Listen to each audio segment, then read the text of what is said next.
Hey geeks, it's Samantha Kuhn, Jordan Pickle, Chuck Batchelder, Jen Batchelder, and Madison Pickle. and when we're not doing oyster shooters, drinking mead, Or throwing axes at the Renaissance Festival, we're going geeking on Walt Disney World with Curtis and the whole geekin' family.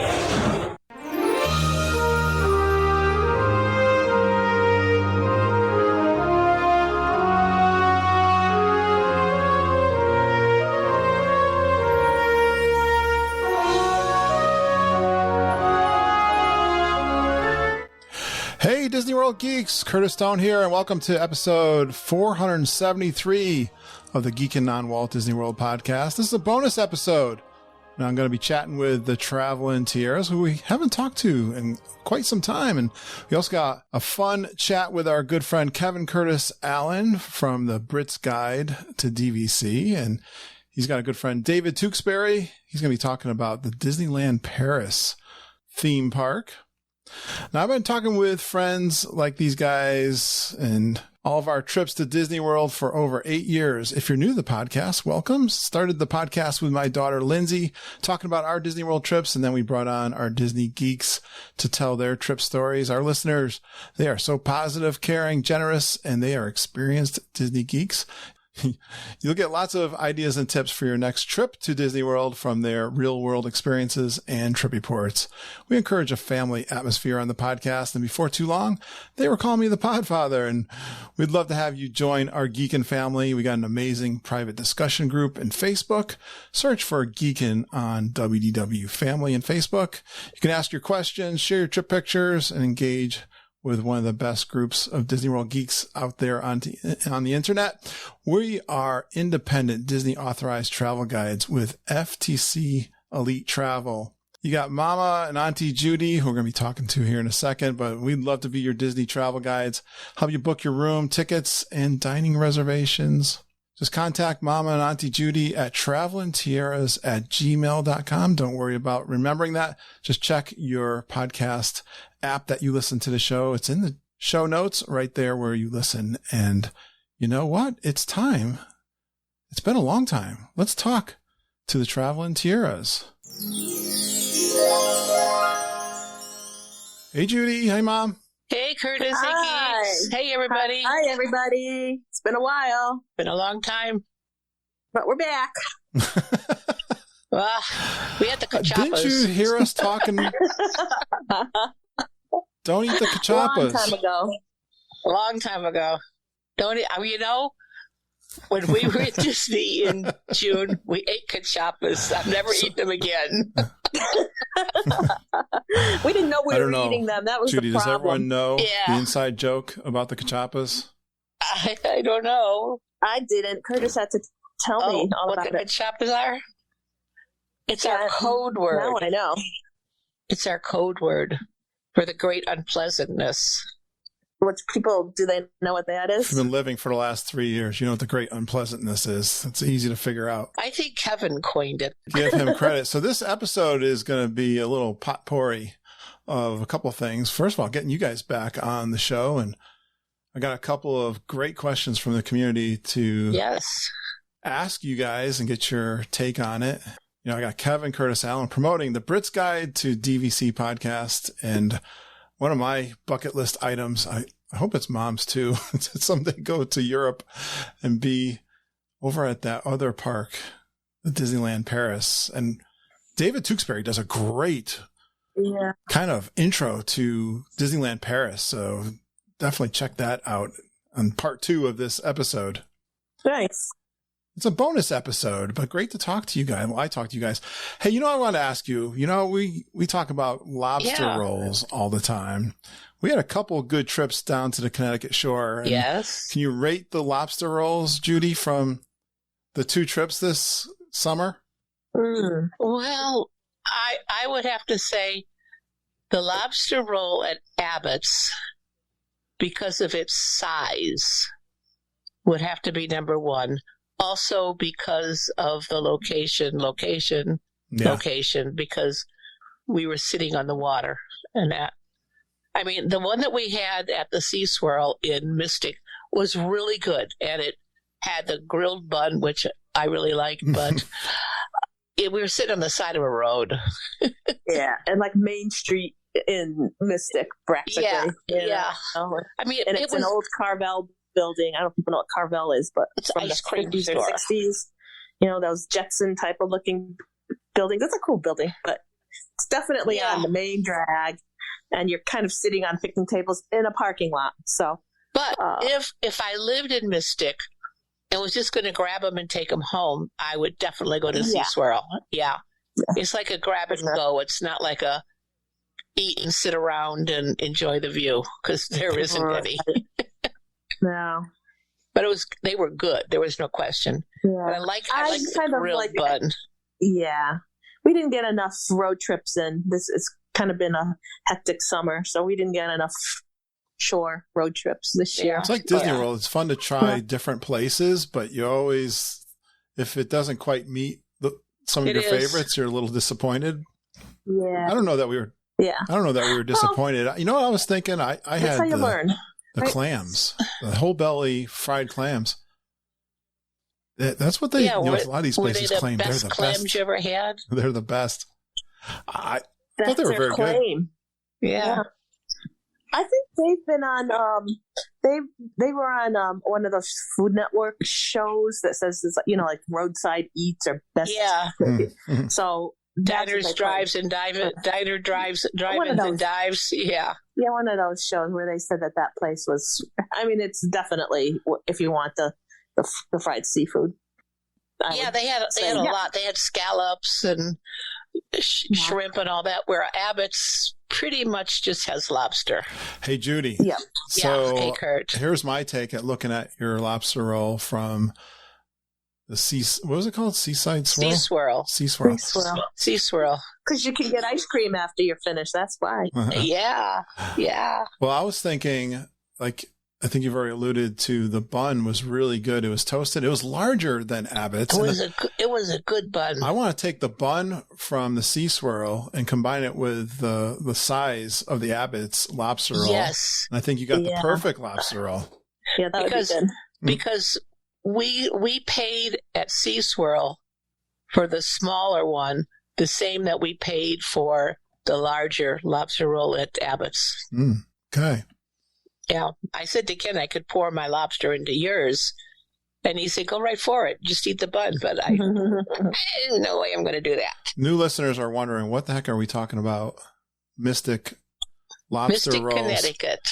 But we talk about food and lobster rolls down at Disney World because it's kind of fascinating.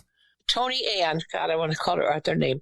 Tony Ann was somewhere, and she had a lobster roll, and she put a picture of it up, and it looked pretty good. I know. It looked like it was a proper lobster. Yeah. Somewhere else in Florida with a lobster Yeah. roll. It's I don't know. I don't remember where she was, yeah, it looked really but yeah, looks like they're doing a good job Yeah. outside of Disney World for a I lobster know. roll. Fantastic. Well, Disney World's lobster roll, I'm kind of boycotting that right now. I'm not happy Judy? with it. It was good. Kurt and I Yeah. went in June. Did you? We did like it. It was good. Yeah. Yeah. We were happy with was it. good. Okay. Yeah. I was impressed see, over the last time. But see, they know, still what you have. mix it with mayonnaise, and that's Yeah, but it wasn't I mean, yeah, but it wasn't like a mayo, like a okay. tuna salad or anything. Like it was that a really white nice thing, lobster roll. like that white turd I had. Yeah, the white turd. It was what it looked No, like. it was not like that. It was all like chopped, almost like chopped Oh, it seafood. was or horrible. seafood salad or something is what it looked like. Yeah. But no, this was pretty proper. It was Okay. good. Okay. That was in June. I don't know. We'll have to hear from Well, people who've since had it, but it was Well, maybe I'll have to try it again when I good. go You back. never know what you're going to get there. Like, it seems every time you go, you have a varying experience with their lobster rolls. I know. We'll have to go back in December. Give it a shot. Yeah. When I go back in December. We've had lots of new listeners join our private Facebook group. I only picked one. I think one of the latest ones, Allie Dubois. Hi, Allie Dubois. Hi, Allie. She had a great question. I always ask 3 questions when you become a member of the private Facebook group. The first question is, what's a topic about Disney World you'd love for us to cover in the podcast? She says, must-dos for taking a first-time Disney goer. If you guys can remember way back, or Yes. I know you give advice as travel guides. Yeah. to some first timers, and there's things that I gotta believe, if you're going for the first time, you can't do it all, right? No. Right. So Margita and I talked about this and we split it up. Number 1 for a first timer, book a travel advisor like us, Travelin Tiaras. There's no charge. We're experts on everything Disney.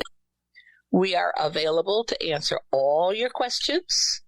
We're going to give you helpful suggestions.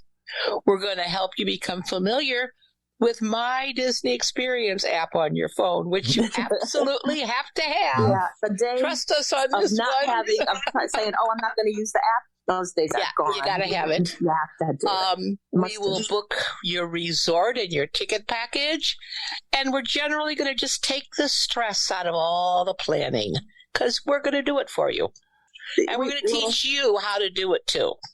Yeah, I think more importantly is if you can, once you're down there, don't panic. You got the app. You've got people in the park that are waiting there to help you. They have tech teams down there if you're having trouble with your app. So we're here for you. That's number 1. Well, I was going to say, it's so painful when we hear about people that just show up thinking they're going to Great Adventure, the local They're big not theme. going to Six Flags, everybody. And it's got, unfortunately, quite complicated to navigate the Disney World parks. On one hand, it's tough to hear that tough advice, but on the other hand, you got lots of friends with the podcast. You got the Travelin Tiaras and lots of support. If you just do a little research, you're not going to know everything, but you're going to know enough to have fun. As much as I love Disney and as much as I've been down there, I still do planning before we go, and I make my spreadsheets, and you have to. You have to.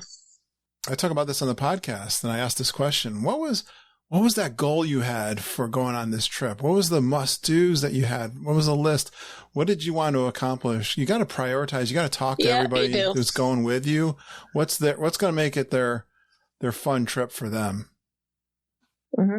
But don't listen. Some people, not in the geek group, actually, because the geeks are really good. But if you go to some of these other posts on Facebook, they're going to give you information that doesn't make any sense. Talk to your travel advisor. Talk to us, because we will give you the true information. We're not going to make things up. We're not going to steer you wrong. Yeah, don't listen to any. But my brother-in-law works at Disney, or the bus driver said this. Yeah, it's not going to help you. My best friend's cousin's third, neighbor down the street told me this is what happened. No, don't do that. It's not going to happen. Yeah, they've probably been to Disney one time, and that's their only experience. Yeah.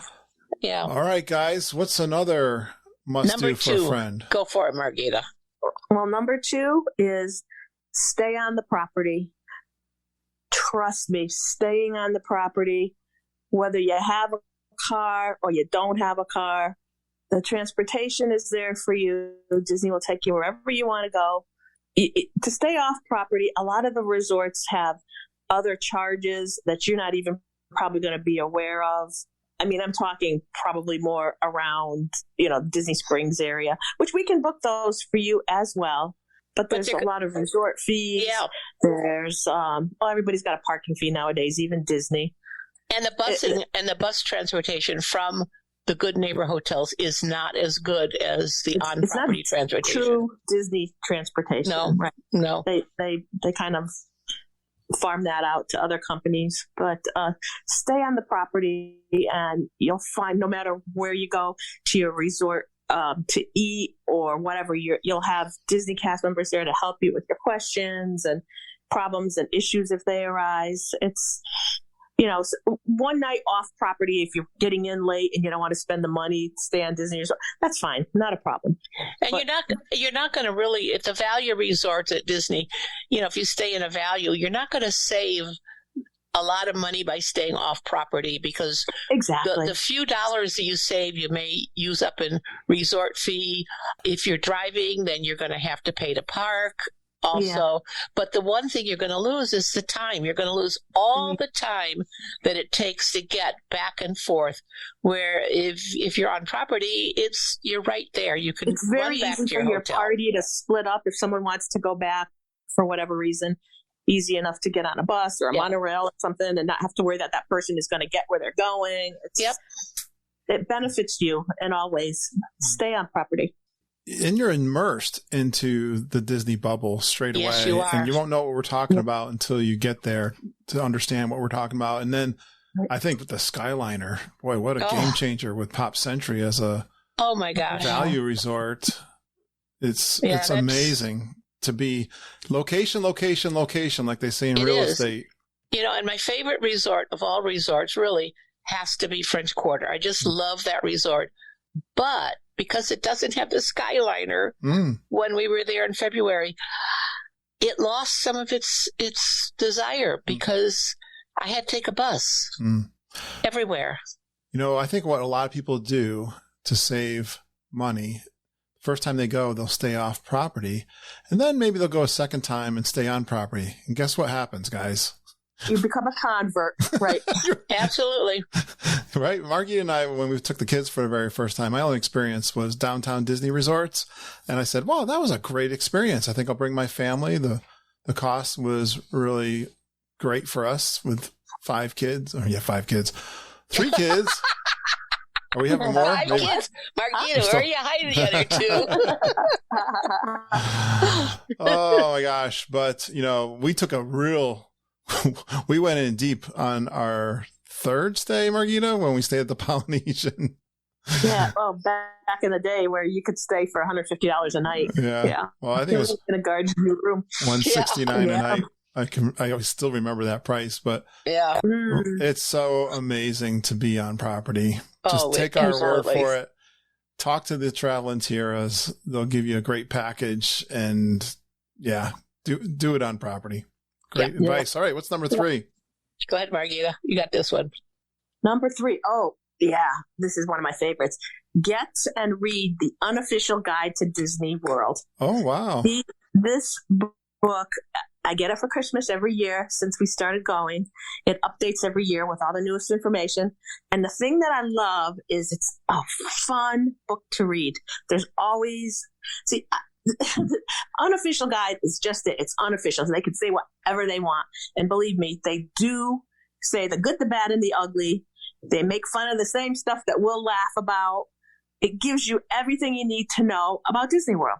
So that is, get it 6 months before you go and read a chapter or 2 every night. I don't know. You can look, you can actually look and see, which resort? Okay, I want to stay at this one. I want to stay at French Quarter. I want to stay at Coronado. It covers, resorts, dining, tells you theme parks, traveling with older people. And it tells you what other people think, what real people think of all those resorts, and it gives real honest opinions.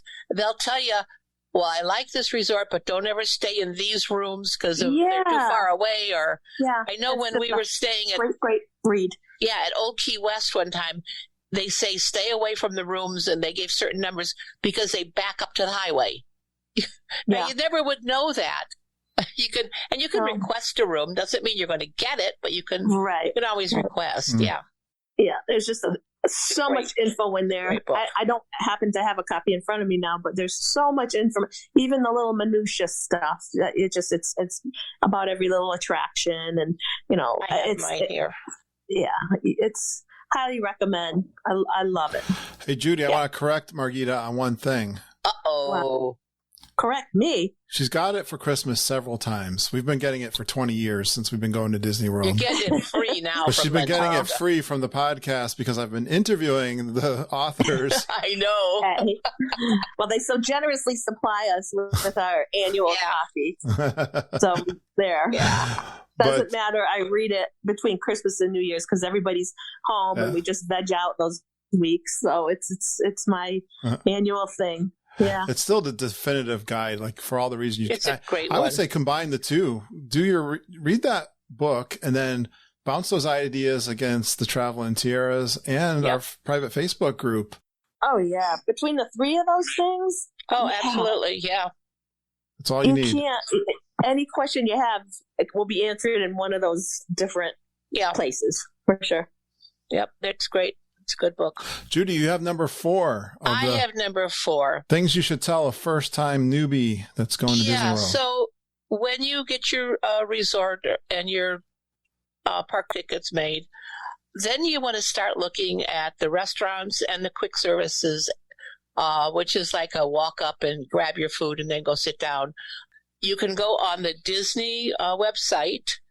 All the restaurants, another R word, all the restaurants are there on their website, and they have complete menus. You can look at quick service. You can look at sit-down restaurants. You can look at the price, so it'll give you a price range. You need to know what your family, if your family's not a sit-down at an expensive meal at night, then look at the quick service, and you can get really good meals at quick service. One of the best lunches at Magic Kingdom is the funnel cake at Sleepy Hollow. If I have a funnel cake for lunch, I'm happy. I don't need anything else. Yeah. You can eat popcorn for lunch or for breakfast, which I've done that too. But know your we've family. Done quick serve only, and it's been great. Yeah, like you said, know who's in your group, know their eating habits, how they're going to eat. I mean, some people eat once a day if they're good, maybe. Yeah. And talk to us, if you say, gosh, I read about this restaurant. What do you think? Between us, we have probably eaten at most restaurants on property. At least, multiple times. At least once. Probably a couple times. Yeah. And so we can help you with that. We could tell you what we thought of the food. Don't go by what you read on other blogs or people say, oh, that's the worst meal I ever had. That's their opinion. We'll tell you our opinion, and then you can make your own. You know what, Judy, makes me think of the podcast and all the great geeks we interview. There's some kind of consensus for the most part. I can say that I hear people repeating the same favorites all the time, and definitely they do. Yeah, we focus on food. It's one of our favorite things. But when we I'll say it again. Our podcast, the Geekin' Podcast, they give really good, honest information. They really do. Mm-hmm. If they don't know something, they're going to say, gosh, I'm not really sure about this. Who else might have know the answer? Right. And somebody is going to come up and chime up. You're going to always get good, reliable information off the Facebook post. You really are. They're great people. Don't be afraid to ask questions. So you won't get your head bit off at all. Not at all. But start looking, and then as your travel advisors, we can help you get some of your dining. If you need sit down at 60 days, we will do our best to see what we can get you for dining. You got to be flexible with your time, though. Don't say, I absolutely positively have to eat at 7 o'clock at night. Yeah. And here's the other thing, before I forget, this just popped into my head. Take a look at the menus and the prices. Some of the places you'll look at and you'll say, I will never eat there just because of the price of the thing. So don't, look at, there's all the menus are online, all the prices are online, the descriptions, and even that unofficial guide has a lot of information about each location. It does. Great job so far. One last one for a newbie? Yeah. Be flexible. The best laid plans on everything. I mean, every hour of the day. Yeah. Hey, if the kids want to stop and something catches their interest, and wow, I'm running over here, just stop and look at whatever they're looking at. Enjoy it. Here's another one.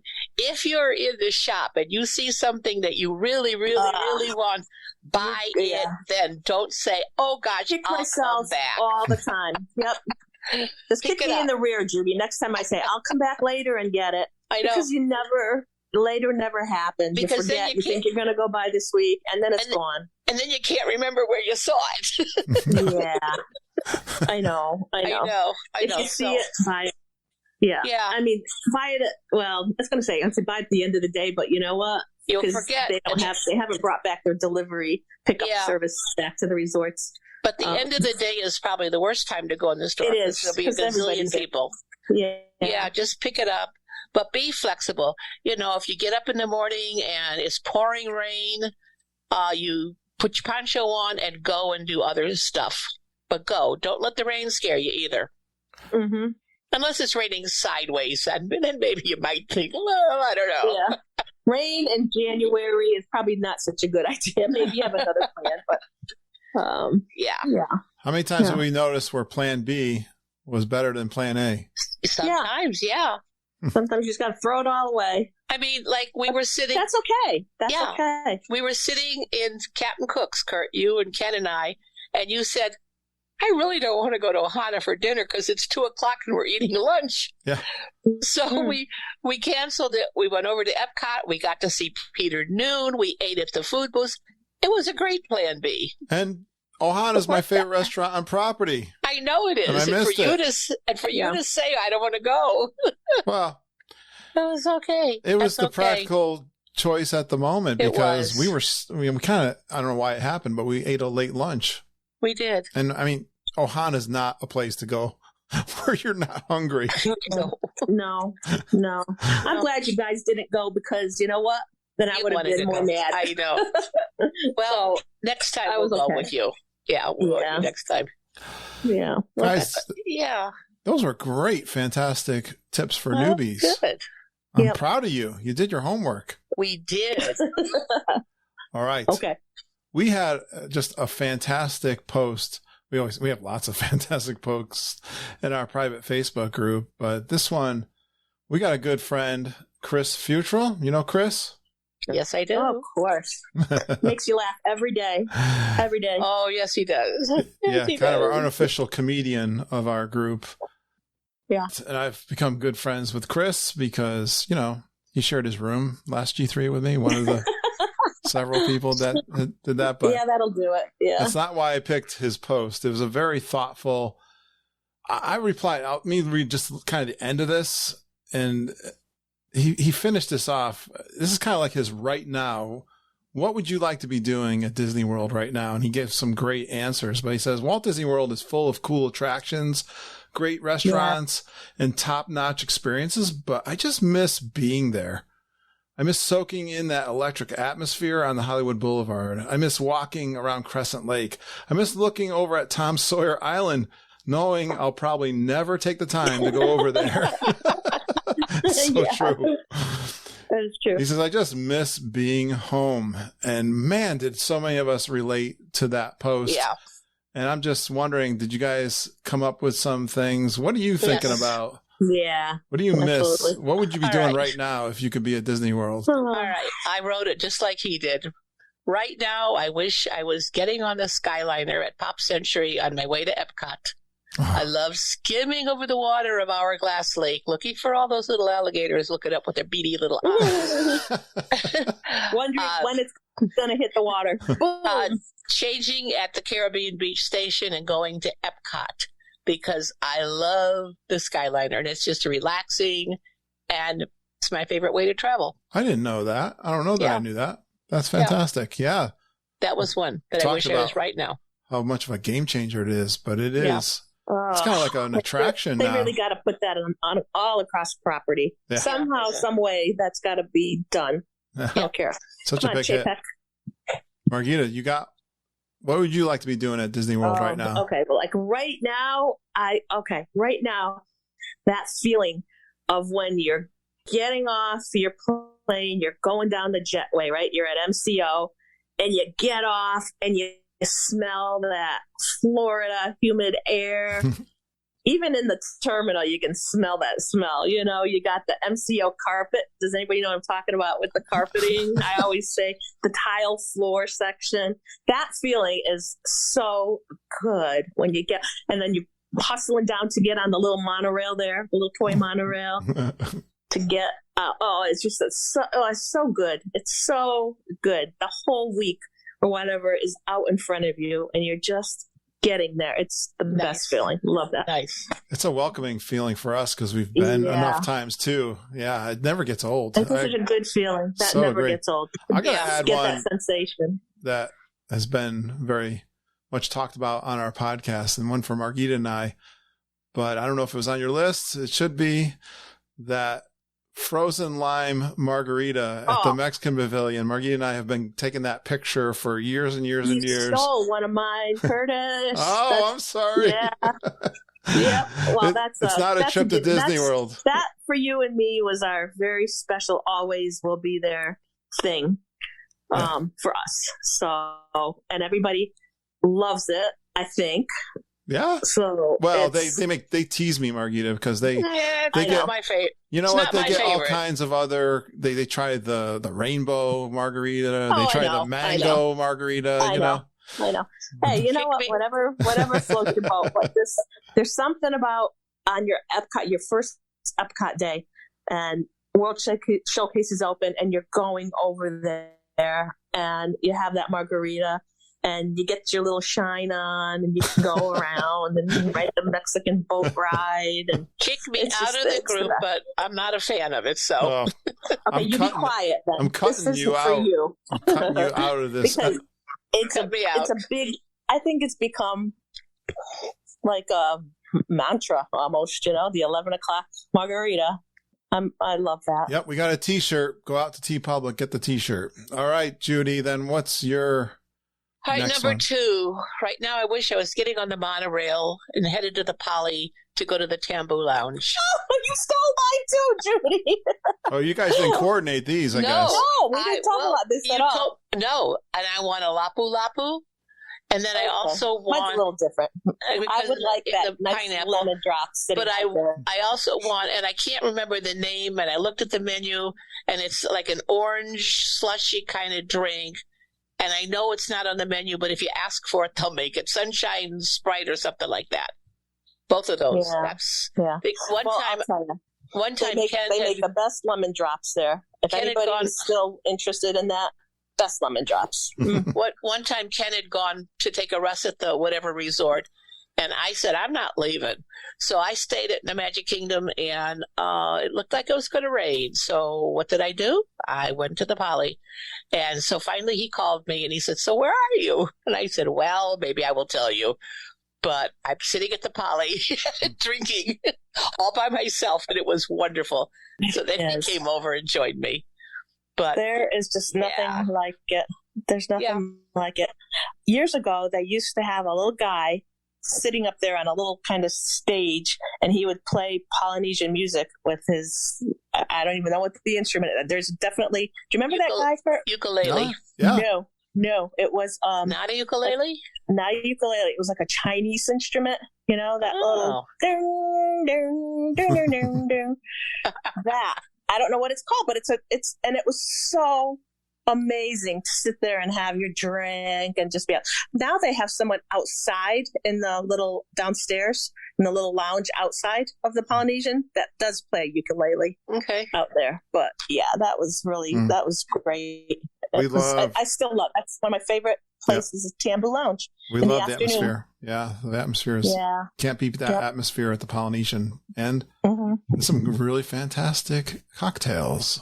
Yeah. All right, Margita. So, do you have another one that I'll give you my last one? Last one. Well, I don't know. You might get an inspiration if we keep talking.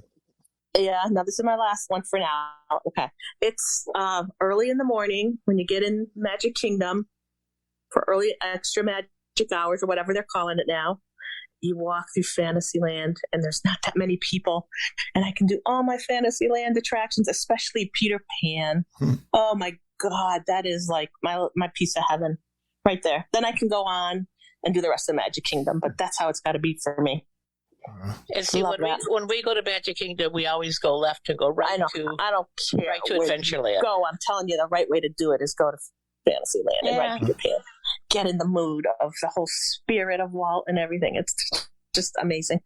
Yeah, that's where I want to be right now. Well, my last one is close to yours. I want to be walking into Main Street, going under the train station, and listening to the Main Street music, coming around the corner by the confectionery, and looking at the castle. Yeah, they play some great Disney music on Main Street. That's always what I get you in the mood for the Magic Kingdom. Just walking into the Magic Kingdom. That does it for me. That's my favorite. And then I'll go left and go over to Jungle Cruise.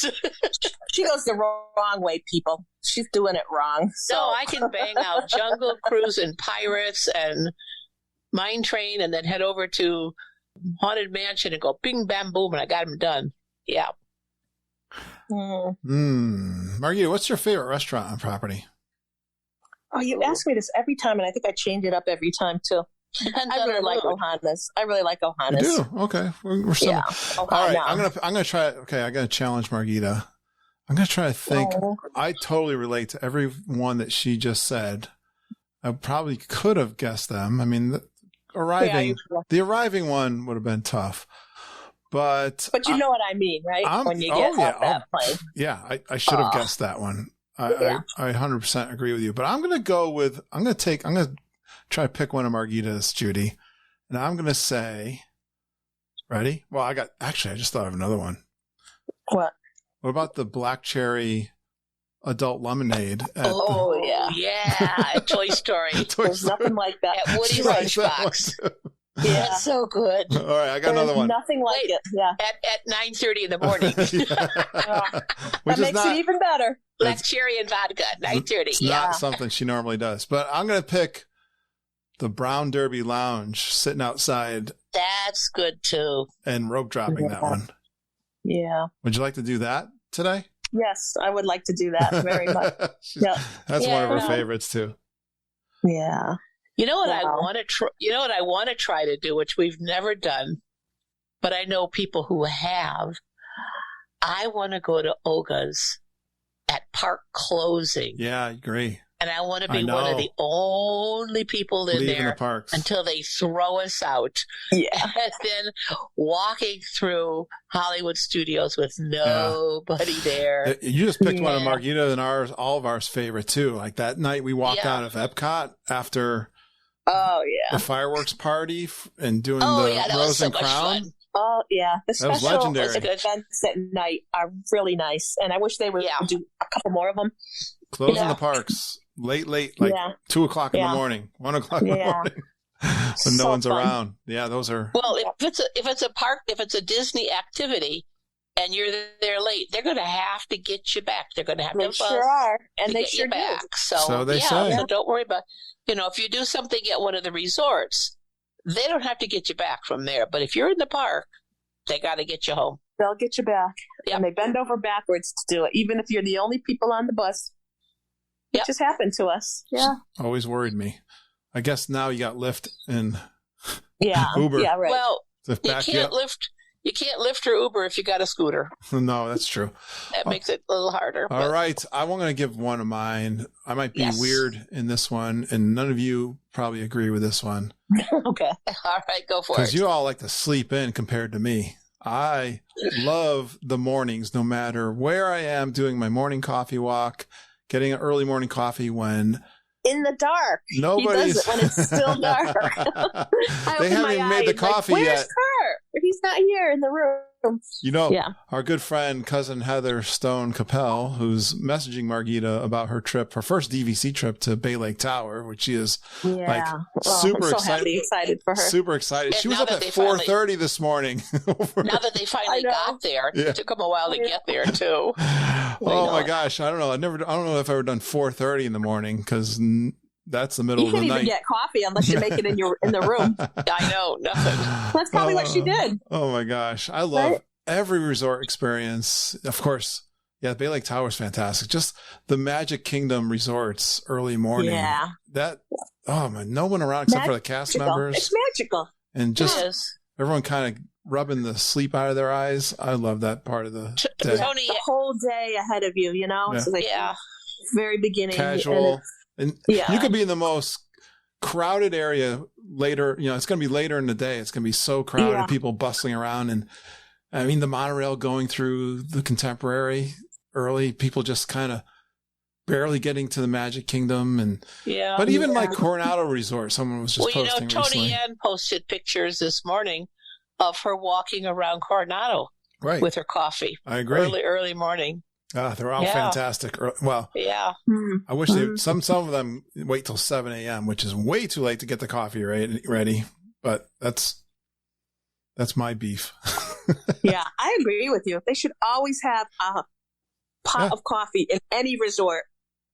All hours. Night or day. Yeah, all They hours. should. 24-hour hot coffee. Here you go. There You know, go. when we travel to Florida, some of the hotels that we stay in, they say there's coffee 24 hours. Just come to the 24 lobby. hours, Disney. Come Always on. coffee Yeah. going. Yeah. Yeah. I don't get that. I know, especially Okay, Disney World. It's almost like New York City or Las Vegas. They're Yeah. open 24 hours, kind of. Yeah, pretty much. Somebody's working all the time. Yeah.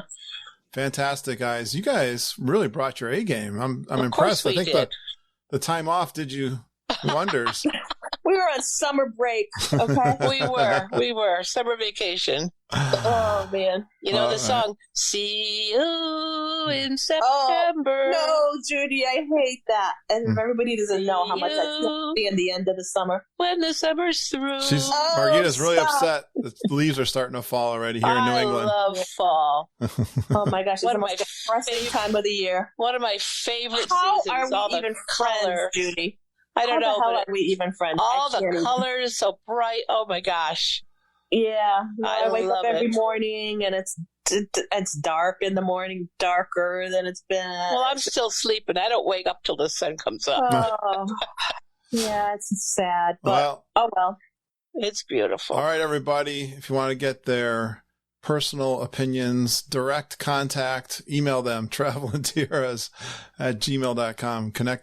Get your trip to Disney World. Well, we'll be waiting to hear from Whether you you're a guys. newbie or we love all of our geeks that are experienced goers, thanks for booking your trips with these guys. with us. We Yes, truly thank you so appreciate much you guys. for booking with us. Yeah, we love working with you. We love to talk Disney with everybody. We do. All right, we'll see you later, guys. Talk to you later. Adios. Okay. Have a good one. Bye, everybody.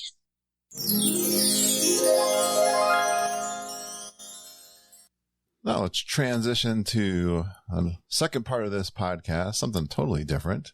I join Kevin Curtis Allen on his podcast, A Brit's Guide to DVC, along with David Tewksbury, and we're going to talk about Disneyland Paris and the new Marvel Universe attraction there in Disneyland Paris. Let's go. Right, Mr. Stone, do you want to take it away then? Because I'll hand it over to you. You interview King because I'm just an amateur here.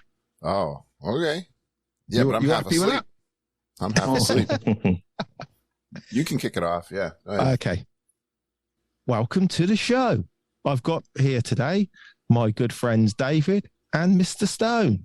I'm not sure which podcast this interview is going to go out on, so welcome to the Geeking on DVC, Brit Guide to whatever, and Florida podcast. Love it. How are you doing, gentlemen?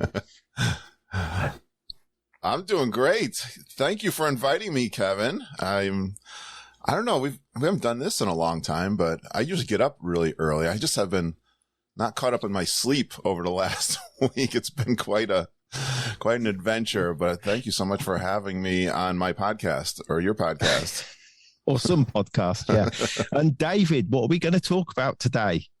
Well, I thought today we'd talk about Disneyland Paris. I spent a little bit of time over there a few weeks ago, was fortunate enough through a massive amount of planning, so it wasn't that lucky, to be there for the opening of Avengers Campus. So I want to share with you a little bit about Avengers Campus and the differences between Disneyland Paris and the other Disney parks. Yeah, that's great because Mr. Stone is in the early stages of maybe planning a Paris trip for the geeks, I understand. That's correct, isn't it, Kurt? It's one of my bucket list big things I would love to do. I want to do like the Beatles Magical Mystery Tour with a bus. I want to ride all around the UK and then go into Europe, and Kevin's going to drive the bus. That's the dream, to bring a bunch of geeks over to Disneyland Paris for sure. Cool. And my wife, she's loved to go. I want to take her to Disneyland, California one of these days, and Disneyland Paris and do Europe, because we've never been to Europe at all. I would love to do that. The city of Paris is stunning. It's just, it's just one of the best cities in the world. And It's amazing. Disneyland Paris is 10 minutes away by fast train. Oh, that's amazing. Yeah. I didn't realize. Yeah, I never knew that it was that close. It's that close. And that's one of the reasons why we can hop over. It's 40 minutes on a plane. Literally, the plane is up and down. The cabin crew don't even bother to get the trolley out because there's literally no time. Get to Charles de Gaulle, and if you time it right, it's 10 minutes on the fast train from Charles de Gaulle Airport, Paris, to the gates of Disneyland Paris. Oh, fantastic. Yeah. And the actual station is literally in Disneyland, downtown Disney, isn't it? It's 5 minutes walk to both parks and the Disney Village, which is downtown Disney. Yeah. Right. So when did you go? So we went in June, the end of June, the hottest it's ever been in Europe forever, 39 degrees, which translating for our American colleagues is probably in the hundreds, maybe. Crazy hot, something that we've never seen before. But that actually gave the whole place a little bit of a Florida feel, which was really cool. Apart from the morning that the Avengers campus opened, so we'd looked at the weather forecast before we went, it said 39 degrees, 35 degrees, 28 degrees in the evening, so clearly it was shorts, vests, tank tops to the Americans, and T-shirts, and that was it. Wednesday morning, we get up, torrential rain. Started as soon as we got to the gates. Now, a guide had said to us, the park opened at 9:30. We had the annual passes so we could get there for 8:30. He said, be there an hour early, so 7:30. Luckily, it was hot rain again. It was very Florida-style rain and literally was just soaked through when the parks opened. But that's a lesson to everybody. Doesn't matter where you are in the world, have one of those little plastic Pack-A-Macs in your pocket because it could have made the whole day really grumpy. My partner was incredibly grumpy until they started to let us in. But yeah, in early June. Well, then that begs the question, what is the best time to go to Disneyland Paris? What part of the year? Apparently June wouldn't be the best time to go. Well, we've had weird weather this year, haven't we? I think it's as time goes on, the weather gets stranger and stranger. I'm looking out on what used to be a lovely green public garden, and it's now straw-coloured, even though we've had a bit of rain because of the drought that we've had here. If you're going to go to Disneyland Paris, you have to remember that Paris has very similar weather to the UK, i.e. it's hugely changeable. If you get 2 or 3 weeks of sunshine in the summer months, so July and August, you're going to be really fortunate. So just check your weather forecasts out. It will be cold between November and February, and there you'll be looking at the 50s in US temperatures and maybe even less. It will rain. I've actually been there in a December one year where there was a tropical parade where the dancers are in bright colours and sort of Las Vegas style outfits in the driving snow. And they could hardly see because the snow was blowing at them. So you just have to check out the weather. It's generally not very busy because it's a much smaller park, so you certainly don't get the problems that you see at Walt Disney World with huge amounts of people. But it depends what you want to go for. If you want decent weather around UK and northern France, you're looking at July and August for decent weather. All right. Perfect. Yeah, I'd say we went in February and it was bitterly cold. It's not in a great position, Disneyland Paris. It's really open to the weather and the elements, so it can be really cold in the winter. You know, it's one of the things I've never understood when Disney chose to put a park in Europe. I know why they put it. They wanted to get the Parisian tourists, they wanted to get the UK, and they wanted to get the Nordics, so the Scandinavians. But if they'd have just put it, 2 hours south in northern Spain, it would have had a completely different set of weather. It would have been much more sunnier, and potentially, and I'm going to be contentious here, the staff might have been a little bit more friendly because the French aren't known for their this is really generalistic, but I've seen actually a real change. As Disney US have taken it over, it's really changing. But as I put on one of my videos recently, you're not going to get the bouncy American approach to things. It's just not culturally what they do there. Interesting. No, it is a different experience. How's the, dare I say it, the smoking issue? Is that resolved now? It's actually fairly resolved. Again, first time I went, it was smoke everywhere. They're really hot on it now. I've seen people being told to turn their, stop vaping, turn their cigarettes off. And in the main, most people will smoke in the smoking areas, but you have to really walk around them because they're generally big and generally full. It's still a very European thing to do. But in the main, queuing is better and staying in the smoking areas is better, definitely. Good. Okay, so Avengers Campus then. Yeah, so Avengers Campus is in the Walt Disney Studios. So one of the things that people need to understand is Disneyland Paris is tiny when you compare it to Walt Disney World. It's actually of a similar scale to Disneyland in California in that you've got the two parks right next to each other. The train station is literally 5 minutes away from the entrance, so you can come out of the train and walk to either Walt Disney Studios or the Disneyland Park, which is what they call the Magic Kingdom. And there's a third bit called the Disney Village, which is where there's shops and restaurants and then the hotels. And you can walk from your hotel to the theme park. The distance from the hotel to the theme park, it gets longer the cheaper your hotel. And of course, these are Disney hotels, so there's no such thing as a cheap hotel. But the most expensive hotel, which is the Disneyland Hotel, is right over the gates of the park. And I've actually had a meal in their California Grill equivalent restaurant. And you are looking down Main Street at the fireworks and at the show whilst eating your dinner. So Disneyland Paris is a great park for people to start Disney and start visiting Disney World. In Disneyland Studios, which is where the Avengers Campus is, it tended to be a bit of a half-day park. It was a little bit like the MGM Studios or Walt Disney Studios or whatever they're calling the Florida studios, Hollywood studios this week. It used to be a half day. It's effectively it's got a few rides. It's got a Toy Story area. It's got a Ratatouille area, really cool themed French area, which you'd expect because it's in France. And the ride in Epcot is a carbon copy of the ride in Disneyland Paris. Avengers Campus is the first stage of a whole load of add-ons that are coming, and there's a massive area being built on the back of the park with what's probably going to be an Arendelle from Frozen, is probably going to be a Star Wars area, and they're really putting billions of dollars into the park. Oh, wow. I didn't know that. That's fantastic. Yeah, it's a massive, massive investment. Say the Americans bought the park back maybe 3 or 4 years ago. And up until that point, boy, was it looking tired. The paint was chipping off of things. Things weren't working. It just hadn't been loved. And obviously somebody in corporate said, we've got to get this. And there is millions and the building is going on. And Avengers Campus is the first stage of that rebirth and redevelopment. So when you go in, there's there may be a queuing area. It was very popular, but queues were sort of an hour to actually go into the area. The area itself has got one shop, 2 restaurants and 2 rides. So the rides that you can go on, the first one is called Flight Force. Now, this is reskinned Rock and Roller Coaster.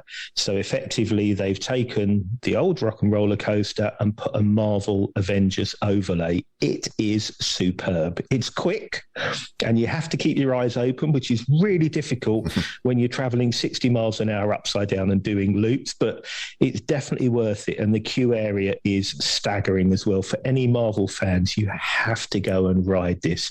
Really, really impressed. David, you just described the Guardians of the Galaxy ride in Epcot. Well, yeah, I didn't mention about people being ill when they came off, though, because I've read about Guardians of the Galaxy. Haven't done that yet. We'll do that in October. But yeah, it's a similar kind of thing. That was our description exactly of the Guardians of the Galaxy Cosmic Rewind. Yeah, exactly. No, that's good. That's a fantastic. I always loved Rock and Roller Coaster. So yeah, and it's completely reimagined. It's completely revitalized, because I think that the previous one was feeling a little bit dated with the intro, and it's all themed about Captain Marvel, and all the walkthrough is brilliant. Queues on that fairly short, 20 to 30 minutes. If you're staying at a Disney hotel, you get early entry 30 minutes before the park. whenever I talk to anybody about any park, I always say, get there early and get straight to the ride you want to do. And Flight Force now is one of those. The main area is very cool, very similar to California. There's a big Quinjet up on a platform, and they have entertainment going on throughout the day. At one point, we'd have Spider-Man come out, then Doctor Strange would come out, then Iron Man would come out, the Black Panther Warriors and Black Panther, the something Delagio, man, I couldn't see what they were called. I'll check out what they're called, but really cool. And they did interactive fighting, and the kids were involved as well. There's some up on the roof, there's some up down the side of you, the cars go through. No times for any of those. And when I spoke to a cast member, they said, we don't do that because we don't want the place to fill up with lots of people coming in from everywhere else. So they just happen every 15 minutes. Really cool. Second big ride in there is what's called Spider-Man Web Adventure. Now, if you've been to Toy Story Land and you've been into Toy Story Mania, you will recognize this ride. It's a reskin of Toy Story Mania. The difference being you don't have guns, you fire at things with your fingers. So you've got a different kind of cabin. There's four to six people in the cabin, which is a similar two facing forward, two facing backwards, and you go through lots of rides and you're killing little spiders, robot spiders, until the end you get to a big spider. Again, really good walkthrough, really cool ride.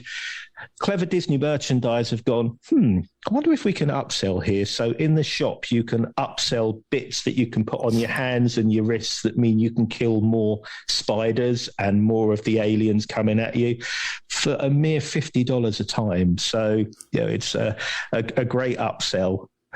Kevin's looking really confused about that. Yeah, well, you said dollars. That's what confused me. Well, $50, €40, dollars, euros, pounds are very nearly the same, aren't they? So the days of that are gone. Food-wise, you've got a couple of options. There's a Start Kitchen, which is a quick serve. Really good food. Really, really, really good food. Really healthy food. Because again, in the past, the Disneyland Paris food didn't reflect the French tradition of good food, but now it does.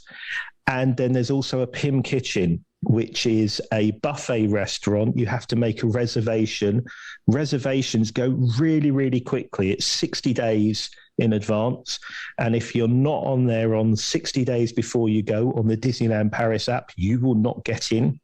You can try a walk-in, but that's the same kind of thing. Up on the ceiling, there's a little pretzel that goes through a machine and comes out as a massive pretzel. You've got tiny burgers, you get big burgers. So they play with all the food. That's about £35, euros, dollars per head for an all-you-can-eat buffet. So that's really cool as well. And then the shop is full of Marvel stuff. If you're a Marvel fan, it's really definitely worth going in. On the opening days, we had a bit of a problem in that you could only go in the shop once you'd been on one of the rides, because the Web Slingers ride comes out into the shop, which meant you couldn't go in because I don't queue an hour for a ride, let alone an hour for a shop. But after a few days, they let that go. But as a themed area, if you're a Marvel fan, it is astounding. The music is great. It's just brilliant. So, David, you're a fantastic describer, by the way. I've done a lot of these interviews in my podcasting career. You're doing an awesome job. So I'm wondering, when you go into Galaxy's Edge, Star Wars, everyone says you're just engulfed in this atmosphere. So what is a Marvel's campus atmosphere? Can you describe what it's like to walk in there? The rides sound fantastic. It's certainly got a different vibe to the rest of the park. In true Disney style, you're wrapped around, not the microphone, I'll do that again. In true Disney style, you're wrapped around with theming. You'll have the superheroes coming through in cars and walking through. So that increases the vibe. Then on the edge of Avengers Flight Force, they've got an equivalent of a Jarvis AI thing that's talking the whole time, with massive 40-foot high lights that keep saying, welcome to Avengers Campus, Captain Marvel, you're needed here, Spider-Man, you're needed here. When the superheroes come out up by the Quinjet, the atmosphere just goes crazy. And when they're fighting on the roof, it's just brilliant. They haven't got the springy robot Spider-Man yet that they've got in California, but I think that's coming. But it's just got a real New York American kind of vibe about it, and you just know you're in somewhere amazing. Okay, so it's like a city atmosphere. Yeah, Gotcha. yeah, it's a city with the Quinjet up on high. There's one other area that I forgot about. There's an area where you can have selfies taken with the superheroes. So it's a little bit like Princess Story Hall in the Magic Kingdom. You can either book a slot online or go in queue, but there are lots and lots of themed photo areas, and you can have your picture taken with Captain Marvel and Spider-Man and Iron Man and various people like that. And the park is the land is a superb addition to the park and really lifts it, because it was a little bit boring beforehand, I think. Does it make it a full day park now? Almost? Yeah, I think it does. I think it does. With Ratatouille, with the ride that you've got from Finding Nemo, the roller coaster, you've got Tower of Terror still in the middle of it. And yeah, I'm very comfortable saying it's a full day park now. Is it a Twilight Zone Tower of Terror? Like Twilight Zone Tower of Terror, not been reskinned to the Guardians of the Galaxy one. Whether they will or not, it's literally right next to Avengers Campus. So who knows what they'll do. My guess is they're spending all their time and effort on the Arendelle development. So I think they'll hold off now for a while. And how do you, I was going to say, what's the Fast Pass system or Genie Plus system? Do they have that? What's the same kind of? So they do. They've got system? two kinds of systems, and I'll find the names of them. But you can do a paper ride, and you can pay 95 euros, I think, a day for the everything max kind of passing. Not really needed, I don't think, at the moment. And certainly if you go in the evenings, the parks are a whole lot quieter. So luckily, they've not done anything as crazy and ridiculous as complex as Disney Genie. As you can tell, I am not a fan. It is a monstrosity of a system. And Disneyland Paris have luckily shied away from that. Not necessary. Well, you don't have the line waits then that you would. Obviously, no. It's really not as busy as to say. The longest queues on opening day for either of those two rides were about 45 to 60 minutes, and those are for brand new rides, and that's reasonable as far as I'm concerned. Very good, David. Would you say that the majority of people visiting Disneyland Paris are probably day visitors rather than staying on site? No, actually, because of the way it's constructed, you'd go through security to go into your Disney hotel, and then you don't have to go through security anymore like scanners or everywhere else. So it's a little bit like when you're at Disney Hotel on the monorail loop at the Magic Kingdom. You go through the scanners first, and then you can walk straight into the park. We saw lots of people walking from within the Disney compound, from the Disney hotels to the parks. My experience, and certainly when I'm selling travel to people, it tends to be 2 or 3 days maximum. I like to, because of the traveling time from the UK, realistically, the earliest you can pretty much get there is, even if you get early flights and trains, is 11, 12 o'clock noon. So most people would then have 2 days on top of that. So they'll do 2 nights, 2.5 days. And certainly there was a reasonable queue of people from outside at the bus stops going into the park areas as well.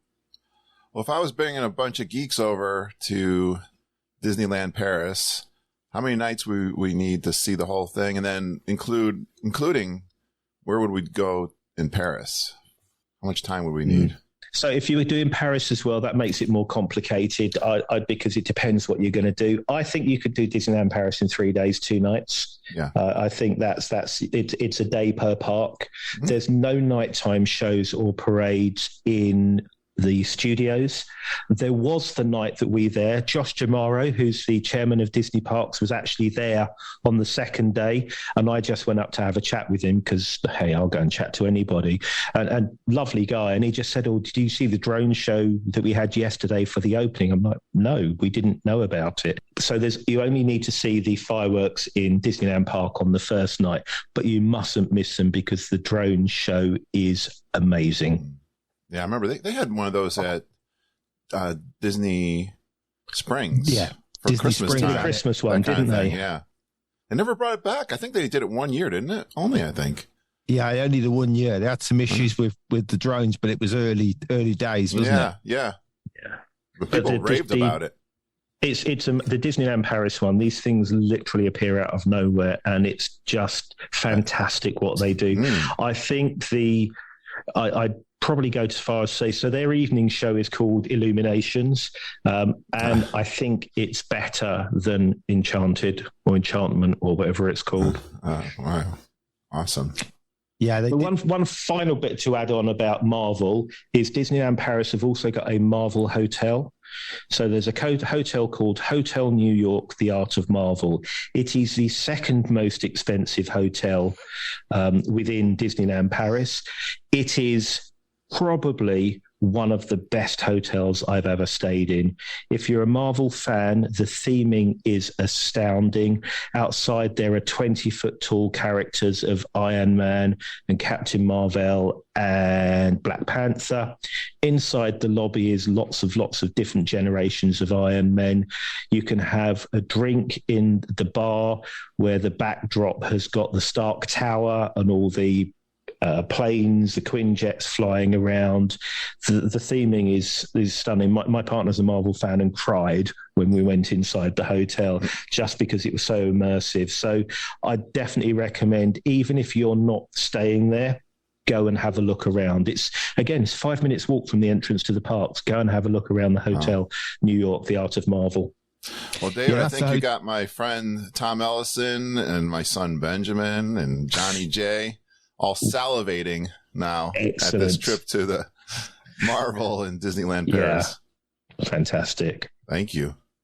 Yeah, it's definitely a great hotel at New York. We stayed there before it had been rethemed, and it was a stunning hotel then. So what it's like now, I can only imagine. It's crazy brilliant. I went into the hotel room and the first thing I was like, well, where's the telly? Where's the television? I can't see a telly. There's a remote control, and the back wall of the hotel is a mirror. And you press a button and your TV appears behind the mirror. Oh, wow. Yeah, it's just really, really, really cool and funky. And there's a whole load of things at Disneyland Paris that make it different to the American parks. And part of it is the hotels and the close proximity to everything. Everything is literally a 5 to 10 minute walk away.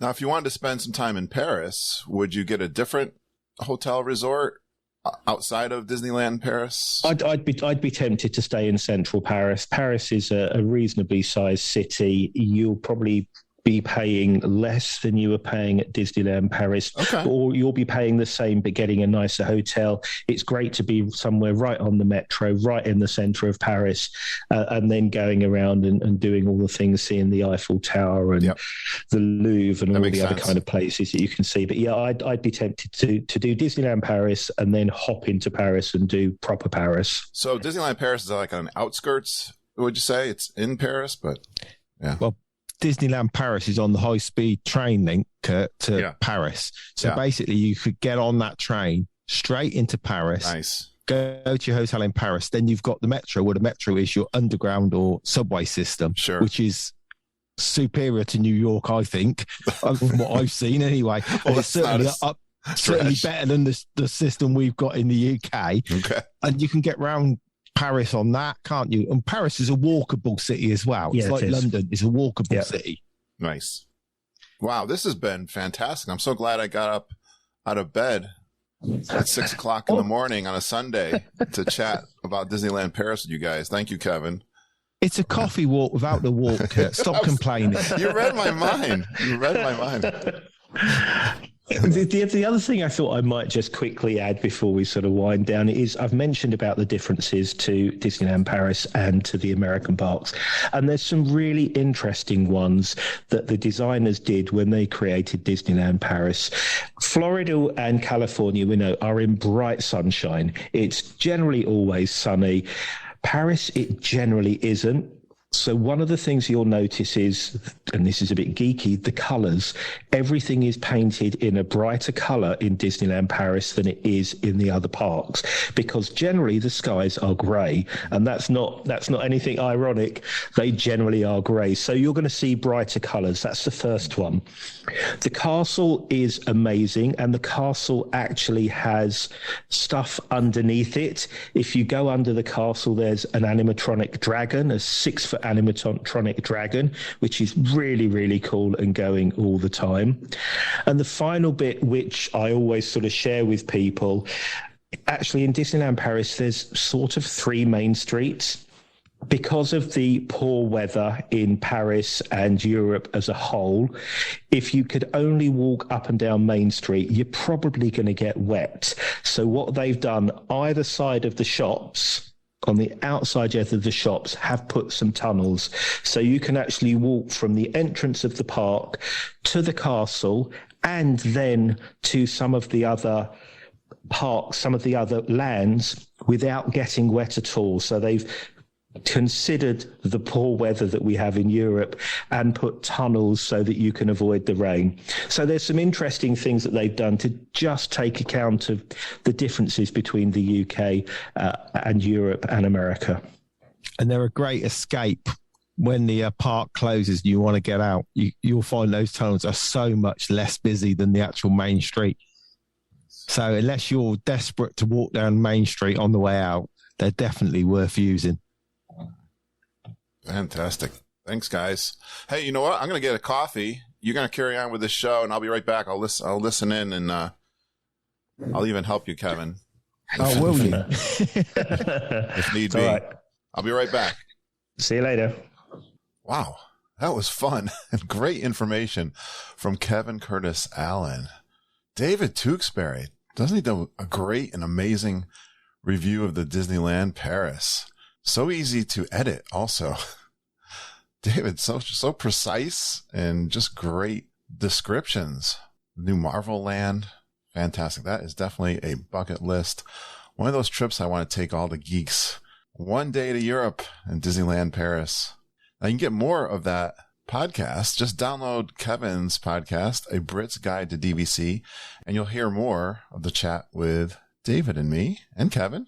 This was a bonus episode. I usually do my releases on Monday, but I had that opportunity to talk with Kevin and David. And then also the Travelin Tiaras. So glad to have them back on the podcast.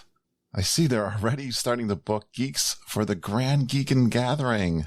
Yeah, the dates are set for next year's Grand Geekin' Gathering. They are September 28th through October 1st, 2023. That's a Thursday through a Sunday in the fall of 2023. Already, I'm seeing 70 geeks in our private Facebook group that are interested in coming to the next year's G3. Wow, that'll be our 4th one. And if you're interested in coming, definitely join our Facebook group. Message me, respond to some of the posts I'm doing in our regular private Facebook group, but we got a special group set up just for people planning to go to the Grand Geekin' Gathering in the fall of 2023. Another great intro from our friends Samantha Kuhn, Jen and Chuck Batchelder, Madison and Jordan Pickle from the Maryland Geek Meet last weekend. They had so much fun. Thanks, Samantha, for recording that and sending it in. And I'd love to have more geek intros. They're easy and fun to create. You got that mobile phone. It's got a little recorder on it. And then you just email that to me at kurt.stone@geekinonww.com. Just tell us your name, where you're from, a fun Disney World fact or two about yourself, and you go geeking on Walt Disney World with Curtis and the whole Geekin' family. I'd love to have those intros and play them back for you each week on the podcast. Now, I've just put out a bonus episode, so I'm probably not going to do a Patreon episode. Patreon is where you can pledge a monthly donation to the show, and I like to put out my live recordings from my trip back in June of this year, but you'll get one next week. And thanks to everyone who are Patreon supporters. I really appreciate you guys. I'll be working on next Monday's release. We got some new Super Geeks. Amy and Jillian Gibbs will be reviewing their trip report. Really excited to have some new folks come on the podcast reviewing their trip reports. And, Mom, Judy, and I, we're committed to helping you enjoy your Disney World vacation. Definitely reach out to us. If you'd like to book a trip, talk about your trip with us, do a trip report, check our emails out on my website, geekinonww.com. Every week I do a posting. You'll see their email to travelintiaras@gmail.com, and my email is kurt.stone@geekinonww.com. Long weekend coming up, Labor Day weekend here in the States. I'm going to take Friday off. It gives me a 4-day weekend. I'm going up to Boston. So if anyone's in Boston, I'm going to the Boston Red Sox games with my boys, Harry and Ben. September is my family and my kids' birthdays. They were all born in September, the 1st, the 13th, and the 24th. So we'll be celebrating Ben's birthday at the Boston Red Sox game this coming Saturday. So if you're there, one of those geeks in Boston, let me know. Message me. I'll say hi. As always, I thank you for going geeking on Walt Disney World with us. We love this community. We love you guys. We really appreciate you listening and geeking with us every single day. Have a magical day, and I hope all your dreams come true.